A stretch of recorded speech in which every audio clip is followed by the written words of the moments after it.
Isang araw sa kagubatan, may isang tusong matsing na nagngangalang Mako. Palagi siyang naghahanap ng paraan para makalamang sa kapwa hayop. Isang umaga habang siya'y naglalakad sa gubat, nakakita siya ng isang puno ng saging na hitik sa bunga. Ha, para sa akin lang ito, sabi ni Mako.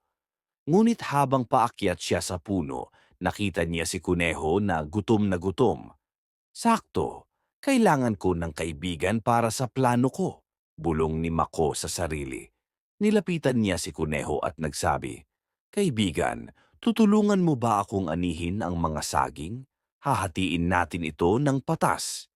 Tuwang-tuwa si Kuneho at pumayag agad. Sabay nilang inani ang mga bunga at pinagsama sa isang tambak. Pagkatapos hinati ni Mako ang mga ito. Para sa akin ang mas malalaki kasi ako ang umakyat. Sa iyo naman ang maliliit, sabi ni Mako, sabay ngiti ng tuso. Nalungkot si Kuneho pero hindi na lang umimik. Umalis siya, gutom pa rin. Habang masayang kumakain si Mako, biglang bumagyo. Nahulog siya sa puno, nadulas sa balat ng saging at nalaglag sa putikan. Natuto si Mako, ang kasakiman ay may balik.